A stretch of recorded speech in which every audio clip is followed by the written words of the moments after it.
Baik, Assalamualaikum warahmatullahi wabarakatuh. Selamat pagi.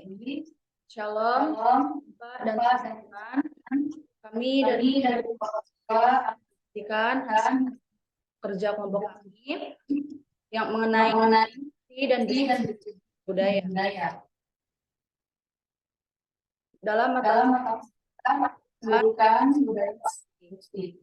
Saya tidak sedikit saya.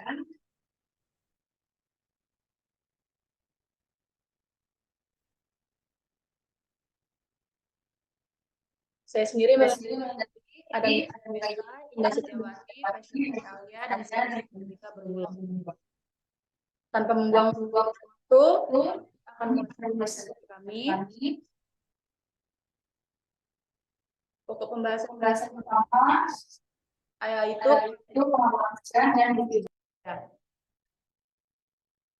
pengalokasian budaya setiap sistem dalam menjadi pertanyaan sulit. Bagaimana bayar layanan kesehatan dan bagaimana bagian ini menggabungkan sekitar komposisi penting dari beberapa terakhir yang membahas tentang kebijakan dan kompleksitas pertanyaan terakhir itu. Bagaimana sumber daya setelah disampaikan dan disampaikan atau seharusnya diarahkan dan distribusikan. Mereka seringkali adalah masalah sahabat yang mendasar yang pada nilai dan kebijakan seperti kebebasan individu dan solidaritas, kewajiban dan hak komunitas dan kesetaraan dalam kesehatan dan kesehatan. Baik, di sini masuk yang poin kedua, yaitu tentang keadilan dan kesetaraan dalam kesehatan dan perawatan kesehatan. Keadilan secara luas diakui sebagai tujuan kebijakan penting dalam bidang perawatan kesehatan. Ada beberapa poin yang tempatnya harus diperhatikan dalam konteks keadilan. Antara lain, satu, telah berpendapat bahwa kesehatan kebutuhan yang terpenuhi secara marginal lebih baik diinterpretasikan sebagai prinsip efisien daripada sebagai prinsip keadilan. Yang kedua, kami merasa aneh bahwa argumen kesetaraan kesehatan adalah prinsip keadilan yang tidak dapat diterima karena terlalu mahal mencapai atau tidaknya mendekati. Kesetaraan kesehatan mungkin akan melibatkan status kesehatan per kapita yang jauh lebih rendah daripada sebaliknya akan terjadi, tetapi bukanlah alasan untuk menolak kesehatan sebagai prinsip keadilan. Karena hal ini membuat gagasan bahwa keadilan adalah sebagai prinsip terpisah dari efisiensi menjadi sia-sia. Yang poin ketiga, tidak jelas mengapa kesetaraan pemanfaatan melibatkan tingkat kewajiban yang tidak dapat diterima, sementara pemanfaatan yang sama untuk kebutuhan yang sama tidak. Yang terakhir, jelas melibatkan sebanyak pemanfaatan seperti yang pertama. Hanya saja kebutuhan menentukan jumlah pemanfaatan yang sesuai dalam yang terakhir, tetapi tidak dalam yang pertama.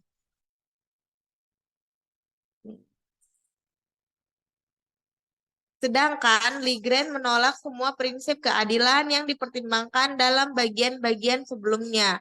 Dia menolak distribusi sesuai dengan kebutuhan dengan alasan bahwa ini gagal memberikan status yang cukup bagi keadilan. Beberapa individu mungkin melalui tindakan mereka, katakanlah kelompok bank, mengurangi hak mereka untuk perawatan kesehatan. Sementara yang lain tidak terhormat menyelamatkan seorang polisi yang ditembak oleh perampok, meningkatkan hak mereka. Dan untuk profesi individu yang takut akan risiko mungkin lebih memilih untuk tidak memilih operasi beresiko. Konsep keadilan yang disukai oleh Legrand adalah kumpulan kesetaraan pilihan. Dia berpendapat bahwa individu membuat pilihan dalam kendala yang sama. Ketidaksetaraan dalam kesehatan bukanlah ketidakadilan. Namun, menariknya, Legrand berpendapat bahwa akan menjadi tidak adil jika perbedaan dalam perilaku yang berhubungan dengan kesehatan ini memiliki pengaruh apapun pada cara orang diperlakukan oleh sistem perawatan kesehatan. 3. Alokasi sumber daya ke otoritas kesehatan. Dalam beberapa tahun terakhir, negara-negara dengan sistem perawatan kesehatan yang sangat berbeda telah menunjukkan peningkatan minat dalam kebijakan alokasi sumber daya berdasarkan kapitasi tertimbang upaya serius untuk merancang mekanisme yang lebih adil untuk alokasi sumber daya bagi NHS bermula pada tahun 1970-an ketika menjadi jelas bahwa pendanaan ke daerah berdasarkan aktivitas historis telah mempertahankan ketidaksetaraan dalam perdanaan yang ada sebelum NHS. Sejak saat itu, pengembangan telah melalui 2 fase yang berbeda. Pada fase pertama, rumus yang dibuat oleh kelompok kerja alokasi sumber daya dikembangkan untuk mendistribusikan sumber daya dari pemerintah pusat ke daerah. Pada fase kedua, argumen bahwa pengukuran kebutuhan harus didasarkan pada data empiris menghasilkan rumus baru untuk kapasitas tertimbang yang diterapkan dari tahun 1991 hingga 1995. Pendekatan empiris ini sangat dikritik secara metodologis dan karena tampak tidak adil.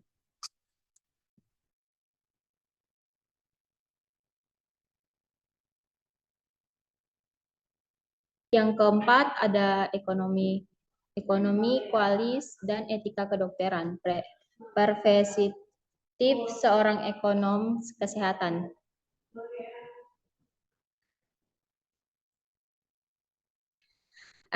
Artikel ini mengeksplorasi bagaimana praktik medis seharusnya dilakukan, menghadapi keterbatasan sumber daya jika tujuan kita adalah untuk memaksimalkan manfaat kesehatan. Setelah menjelaskan secara singkat apa yang dimaksud dengan kriteria biaya per kuali adjusted Livier, sejumlah keberatan etis terhadap dipertimbangkan satu persatu pada penantang saat penantang dapat dibagi menjadi 4 kelompok. Mereka yang menolak semua penentuan prioritas kolektif sebagai tidak etis. Yang pertama, mereka yang mengakui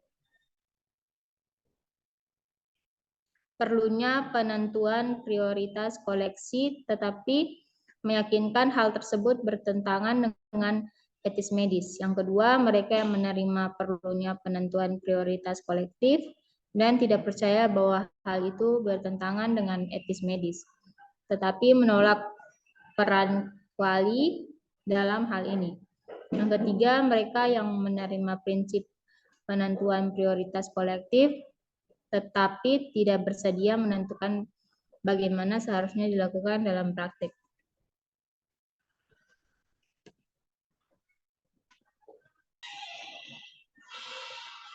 Quality Adjusted Livier adalah ukuran yang digunakan dalam perawatan kesehatan untuk menggabungkan efek pada harapan hidup dan efek pada kualitas hidup seorang menjadi satu peran tunggal.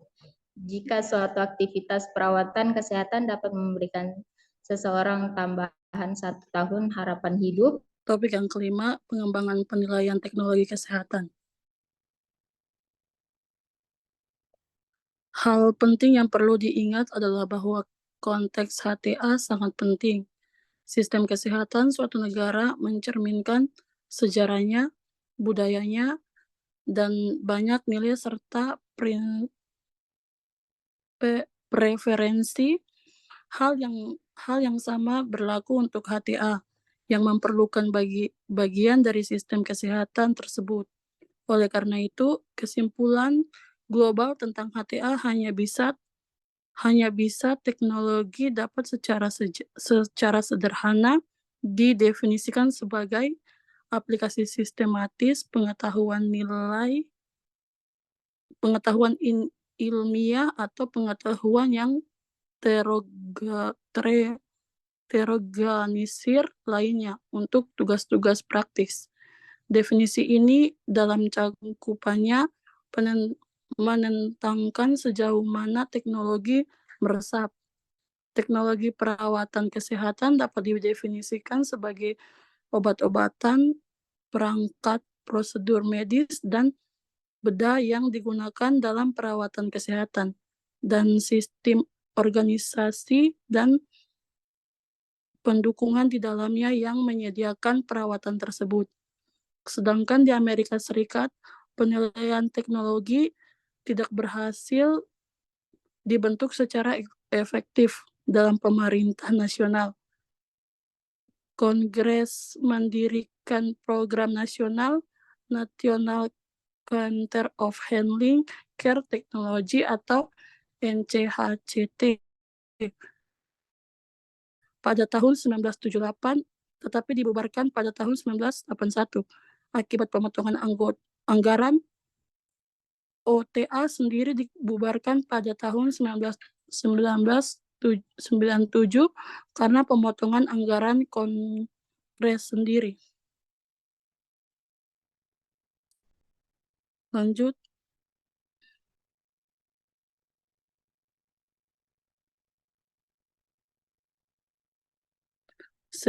Seiringi berjalannya waktu, HTA mulai mengoperasikan definisi hasilnya tentang teknologi sebagai pengetahuan yang diterapkan.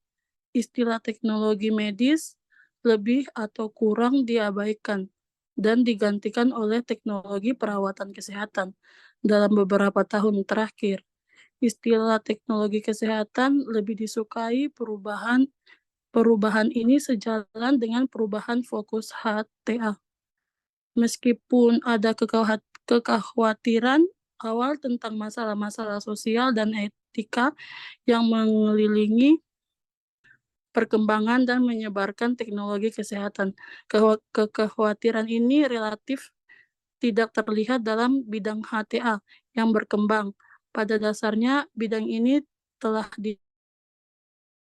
didorong sejak awal oleh kekhawatiran pembuatan kebijakan tentang pengeluaran atau biaya. Seiringi berjalannya waktu, kekhawatiran tentang kualitas menjadi semakin penting. Praklinis, terutama mereka yang berdedikasi pada kedokteran berbasis bukti atau EBM, telah mendukung bentuk praktik baru yang akan berlangsung mengatasi kualitas. Manajer dan administrator umumnya sebelum sepenuhnya mendukung HTA dengan aktif.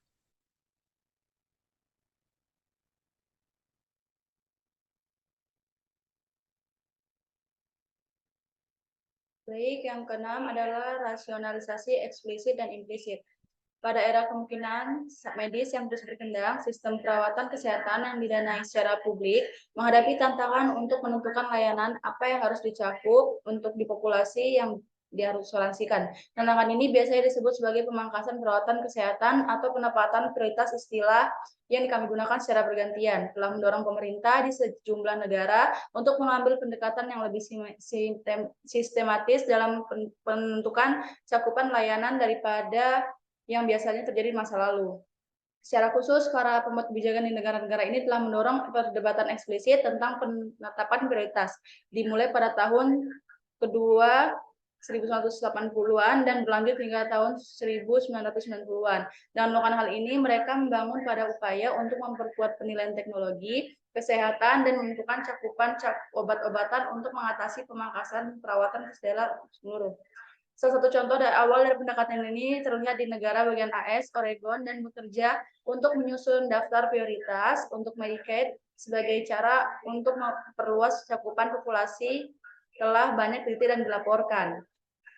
Kesimpulan dalam makalah yang kami buat, serta PPT yang kami buat, yaitu tidak perlu untuk mengikuti pandangan bahwa pembuatan kebijakan adalah suatu pertarungan keras untuk mengakui bagaimana perdebatan tentang penentuan prioritas, menggambarkan upaya untuk mendapatkan kekuasaan dan pengaruh di sektor kesehatan. Salah satu konudrum dalam konteks ini adalah kesediaan politisi untuk berani dalam beberapa sistem, tetapi tidak dalam yang lain, dengan mendorong pemangkasan eksplisit pada tingkat makro. Sekian dari presentasi kelompok 3. Terima kasih, mohon maaf jika banyak kesalahan.